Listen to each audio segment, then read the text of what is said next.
Bonjour à tous, les pages 3 à 8 du chapitre 7 consistent en des rappels de trigonométrie.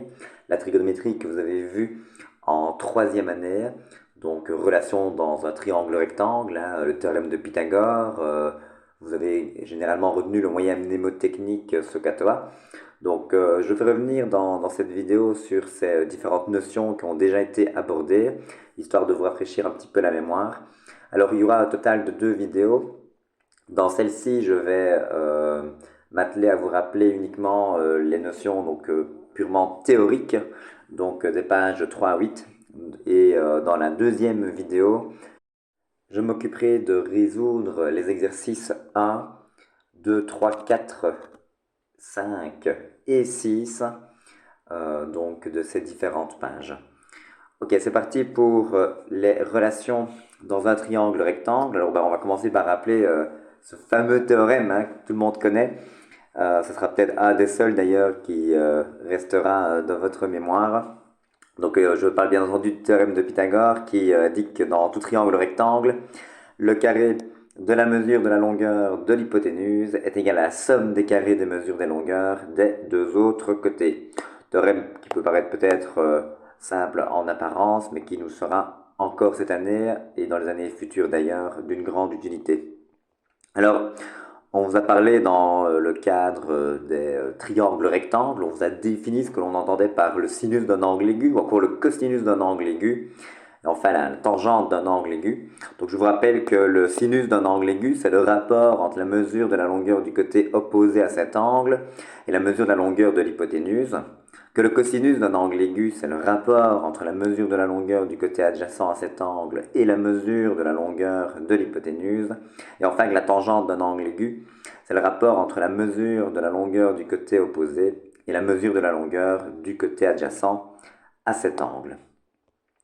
Alors, ce que vous pouvez évidemment retenir, hein, en disant que le sinus c'est le côté opposé sur l'hypoténuse, que le cosinus c'est le côté adjacent sur l'hypoténuse et que la tangente c'est le côté opposé sur le côté adjacent. On vous a sans doute parlé du moyen mnémotechnique SOHCAHTOA. Bon, pour ma part, je ne suis pas spécialement fan de ce moyen mnémotechnique, mais enfin bon, il est de coutume de vous le donner. Donc je pense que c'est, oui, c'est ça, c'est ça. Je vous permettez de réfléchir parce que je ne l'utilise pas moi-même. Quinto. Ah, ok. Donc, le S pour sinus, le O pour opposé, le H pour hypoténuse, le C pour cosinus, le A pour adjacent, le H pour hypoténuse, le T pour tangente, le O pour opposé, le A pour adjacent. Bon, voilà, j'ai pas l'impression que on y perd vraiment à retenir opposé hypoténuse, adjacent hypoténuse, opposé adjacent. Mais enfin bon, voilà. Peu m'importe tant que vous vous rappelez de tout cela. Ok, alors, page suivante. Généralement, donc là j'ai surtout énoncé des définitions, hein, donc sous forme de texte. Mais bon, voilà, généralement, et ce sera le cas dans le cadre de ce chapitre, nous allons, dans les différents triangles que nous allons rencontrer, prendre toujours la convention suivante. On va étiqueter les sommets du triangle par des lettres majuscules, grand A, grand B, grand C. En face de grand A, on écrira petit a pour la mesure de l'hypoténuse, ici parce que le triangle rectangle, mais sinon, de manière générale, la mesure du côté qui est en face du sommet grand A. On fera pareil pour les autres, hein, donc en face du sommet grand B, la mesure du côté donc, sera appelée petit b, et la mesure du côté en face du sommet grand C, petit c. Au niveau des angles, on les désignera par des lettres grecques. Pour le sommet A, alpha, pour le sommet B, bêta, et pour le sommet C, gamma. Donc, je rappelle au sein donc, de ce triangle rectangle en A, les différentes définitions, théorèmes que l'on a pu voir à la page précédente. Donc, on a d'une part le théorème de Pythagore, hein, que l'on peut retrouver en disant que a carré est égal à b carré plus c carré, hein. Le carré de la mesure de l'hypoténuse, qui est donc en l'occurrence petit a, est égal à la somme des carrés des mesures des deux autres côtés, donc en l'occurrence b carré plus c carré. Donc ici c'est le théorème THM pour théorème de Pythagore. Ensuite, nous avons vu ensemble à l'instant les définitions donc, des nombres trigonométriques dans un triangle rectangle, hein, puisqu'il s'agissait là de définir les nombres trigonométriques, mais pour un angle aigu. Eh bien, le sinus de bêta, côté opposé sur hypoténuse, donc opposé B sur A. Cosinus de bêta, adjacent sur hypoténuse, donc c'est sur A. Tangente de bêta, opposé sur adjacent, donc B sur C. Pour le sinus de gamma, même principe, opposé sur hypoténuse, c'est sur A. Le cosinus de gamma, adjacent sur hypoténuse, donc B sur A. Et enfin, tangente de gamma, opposé sur adjacent, donc C sur B.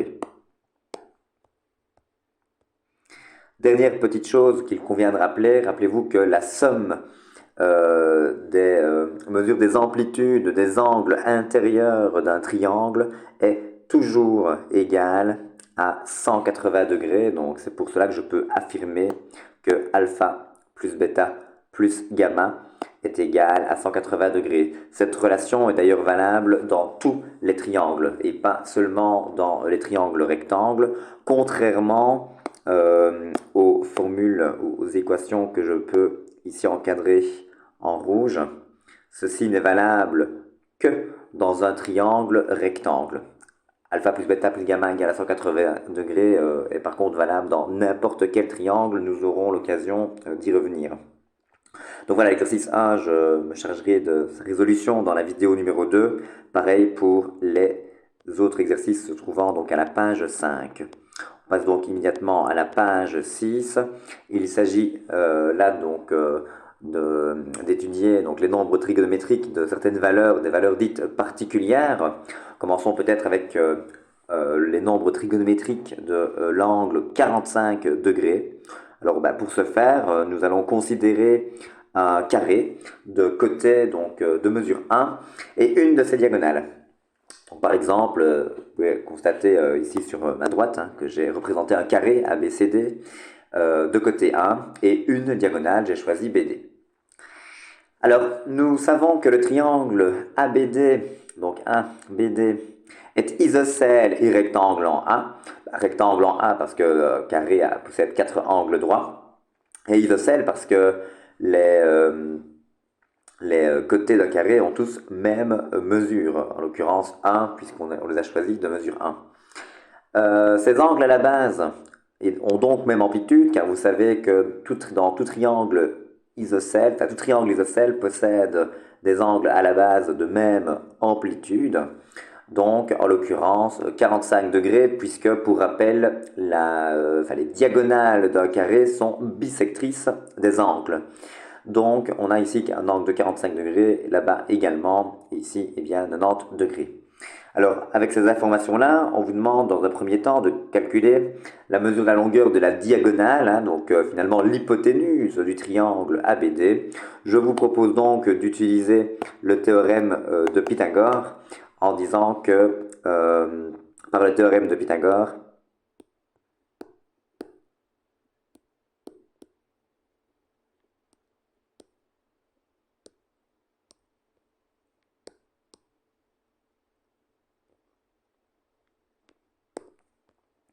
on sait que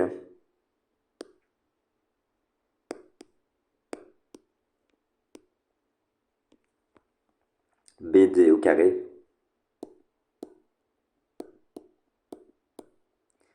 c'est égal à 1 au carré plus 1 au carré.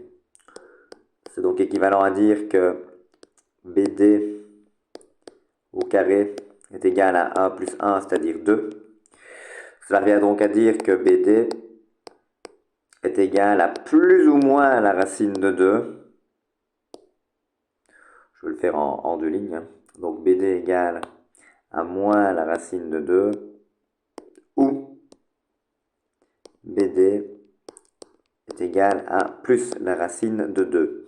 Étant donné que je m'intéresse ici à la mesure de la longueur d'un côté, je vais rejeter la solution négative. Je rejette cette solution négative étant donné que la mesure d'un côté est un nombre positif strictement. Ok, donc on sait que BD vaut racine de 2. On peut par exemple l'indiquer sur le dessin.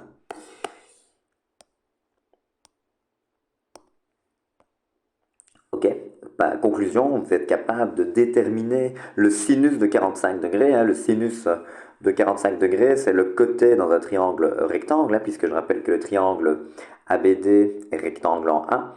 Eh bien, le sinus de 45 degrés, c'est le côté opposé sur l'hypoténuse, donc c'est 1 divisé par la racine de 2.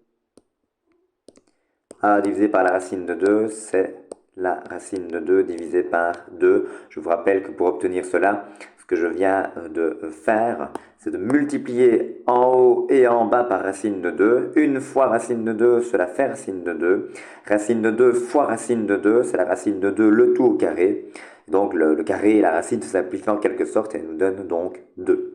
Pour le cosinus de 45 degrés, je dois faire le côté adjacent sur l'hypoténuse. Côté adjacent, donc c'est AD, divisé par l'hypoténuse, BD, donc de nouveau 1 sur racine de 2. Et 1 sur racine de 2, bah, tout comme pour le sinus de 45 degrés, c'est le même calcul. Je multiplie en haut et en bas par la racine de 2. J'obtiens ainsi racine de 2 divisé par 2. Tangente de 45 degrés, c'est le côté adjacent sur l'hypoténuse, donc 1 divisé par 1, j'obtiens 1 pour la tangente de 45 degrés. Alors on pourrait également s'intéresser aux nombres trigonométriques de 60 degrés, hein, ainsi que ceux de 30 degrés. Pour ce faire, nous allons considérer cette fois-ci un triangle équilatéral de côté de mesure 1 et une de ses hauteurs, par exemple sur le dessin BD. Oui, mais dans un triangle équilatéral, vous savez que les trois angles ont pour mesure 60 degrés. Et vous savez que les hauteurs sont médiatrices des côtés et bissectrices des angles. Dès lors, vous êtes capable de dire que la mesure de la longueur de AD, c'est 1,5. Que celle de DC, c'est 1,5 également. Que la mesure donc, de l'amplitude de l'angle DBC, c'est-à-dire cet angle-ci, eh bien, c'est 30 degrés. Et vous savez qu'en D, on a un angle droit, hein, donc ici 90 degrés, puisque les hauteurs d'un triangle équilatéral sont médiatrices des côtés. Et donc, je rappelle que les médiatrices sont des droites qui sont perpendiculaires au segment en leur milieu. C'est d'ailleurs pour cela que j'ai le droit de dire que AD mesure 1,5, tout comme DC, puisque nous avons divisé 1 par 2. Ok, alors ces informations-là étant à notre disposition, nous pouvons déterminer la mesure de la longueur de la hauteur DB du triangle équilatéral. Hein. Donc comment? Bah, de nouveau en utilisant le théorème de Pythagore dans le triangle BDC rectangle en D. Comme ce triangle est rectangle, le théorème de Pythagore est d'application. Donc à nouveau, je peux dire par le théorème de Pythagore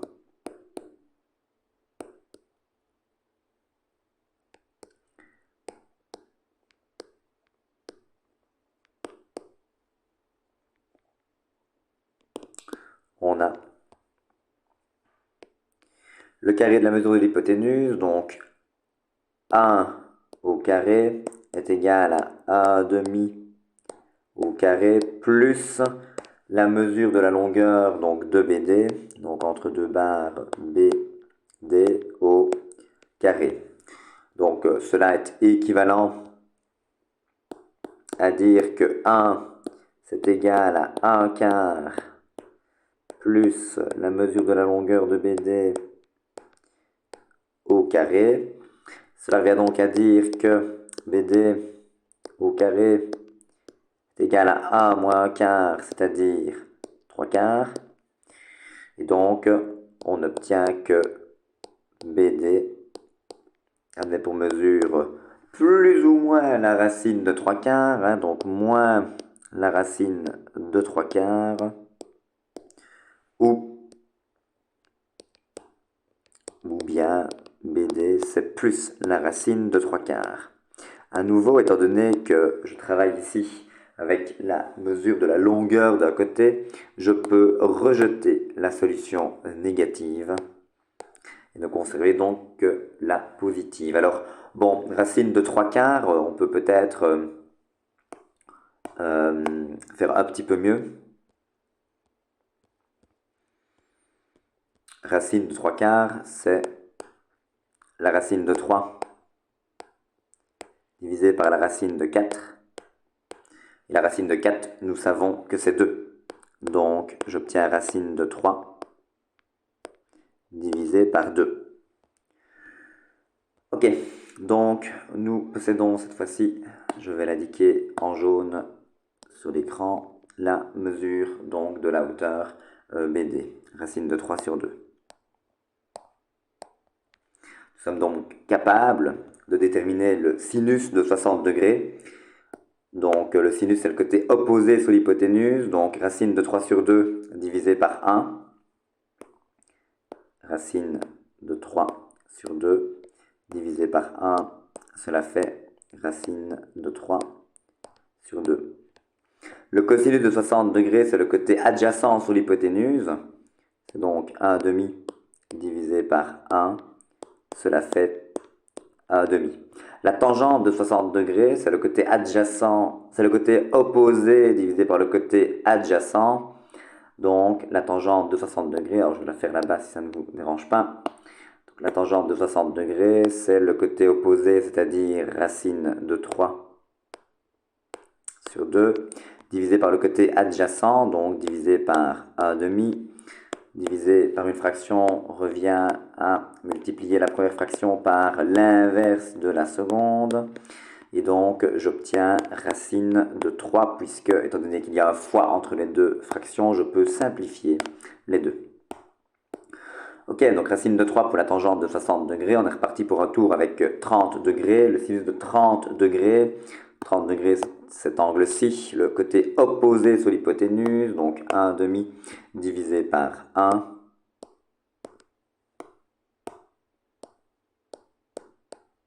Cela fait bien entendu 1.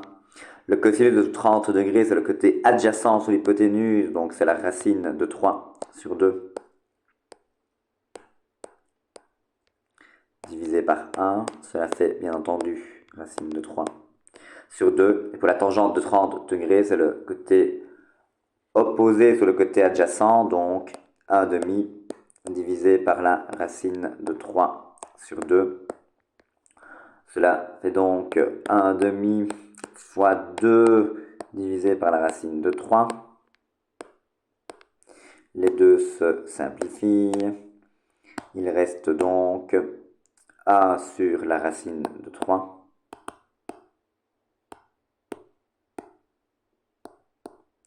Et a divisé par la racine de 3, bien je multiplie en haut et en bas par la racine carrée de 3. Et j'obtiens donc racine de 3 sur 3. Donc en résumé, nous avons obtenu, petit tableau récapitulatif de ce que l'on vient d'établir. Le sinus de 30 degrés est égal à 1/2. Le sinus de 45 degrés est égal à racine de 2 sur 2. Le sinus de 60 degrés à racine de 3 sur 2. Le cosinus de 30 degrés est égal à racine de 3 sur 2. Racine de 2 sur 2 pour le cosinus de 45 degrés. 1/2 pour le cosinus de 60 degrés.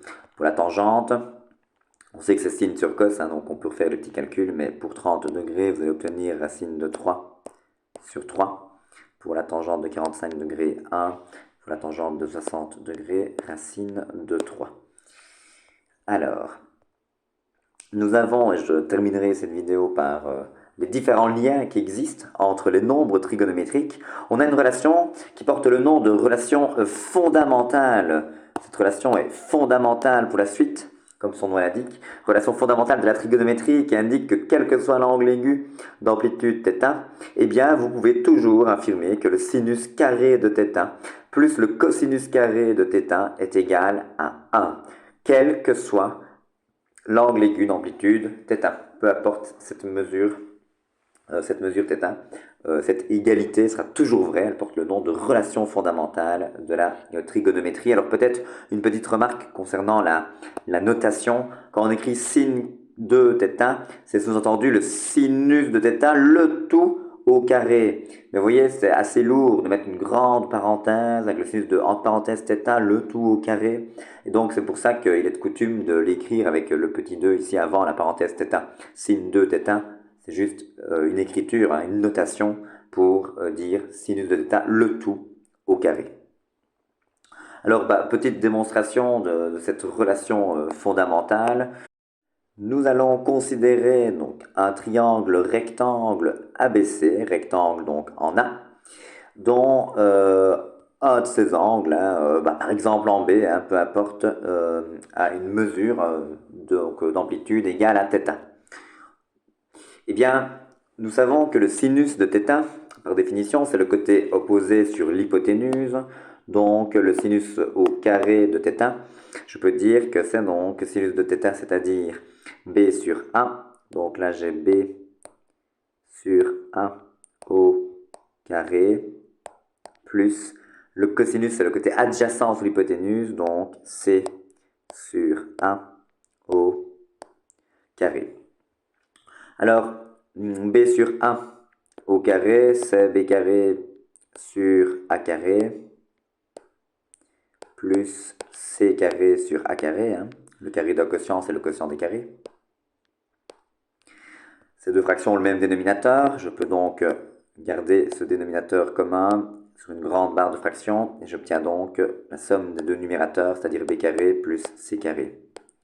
Or, par le théorème de Pythagore, b carré plus c carré, ce n'est pas n'importe quoi. J'ai le droit d'affirmer que b carré plus c carré, c'est a carré. A carré divisé par a carré, cela fait 1. Ce qui termine cette preuve. Alors, quel que soit l'angle aigu d'amplitude θ, eh bien, nous pouvons, d'ailleurs je l'ai déjà dit tout à l'heure, mais voilà, on peut maintenant le revoir plus formellement. Quel que soit l'angle aigu d'amplitude θ, tangente de θ, c'est toujours sinus de θ divisé par cosinus de θ, et ce, quel que soit l'angle aigu θ. Donc, à nouveau, je vais considérer un triangle rectangle ABC, rectangle en A, dont un des angles mesure θ, par exemple de nouveau en B. Hein. Et donc, qu'est-ce que je fais? Je dis que le sinus de θ divisé par le cosinus de θ, j'ai de nouveau recours aux définitions. Hein. Le sinus de θ, c'est le côté opposé sur l'hypoténuse, donc B sur A.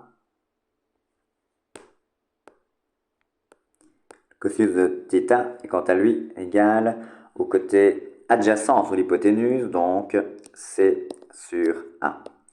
J'obtiens donc B sur A multiplié par A sur C. Les A se simplifient. Il reste B sur C. B sur C, ce n'est rien d'autre que le côté opposé sur le côté adjacent.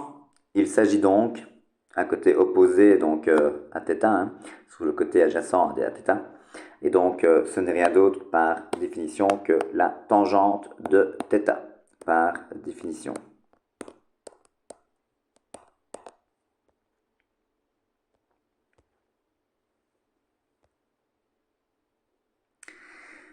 Alors, dernier lien important, on a ce qu'on appelle conséquence de la formule fondamentale, quel que soit l'angle aigu θ. Il faut toujours dire que 1 plus la tangente carrée de θ, c'est 1 divisé par le cosinus au carré de θ. Donc allons-y, je vais procéder de la même manière que précédemment en disant que c'est la même chose que 1 plus définition de la tangente, on vient de le voir, c'est b sur c. B sur c donc au carré. J'obtiens donc 1 plus b carré sur c carré. Je mets tout au même dénominateur. Je mets tout sur c carré. J'obtiens donc c carré plus b carré. Par le théorème de Pythagore, c carré plus b carré, ce n'est rien d'autre que a carré. Donc sur c carré. Le quotient d'un carré, c'est le carré du quotient, donc j'ai A sur C au carré. Alors A sur C, c'est l'hypoténuse divisé par le côté adjacent à θ. Donc bon, hypoténuse, adjacent, ça nous fait penser à un cosinus de θ, mais le problème c'est que le cosinus de θ, quant à lui, si je réécris, je peux l'écrire peut-être là-haut, le cosinus de θ, on sait que c'est adjacent sur hypoténuse, donc C sur A. Ici, à l'intérieur du carré, je n'ai pas C sur A, j'ai A sur C. Autrement dit, j'ai l'inverse de cette fraction.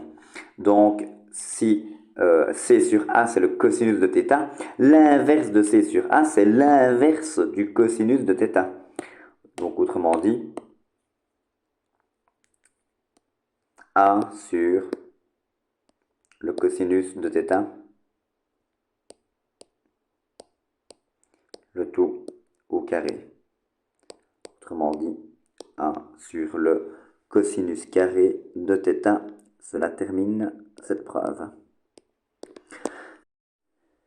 Cela termine cette preuve et donc cette vidéo.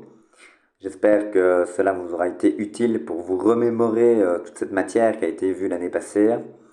Si vous avez des questions, n'hésitez pas à revenir vers nous. Nous serons donc disponibles pour répondre à vos questions. Je vous remercie pour votre attention.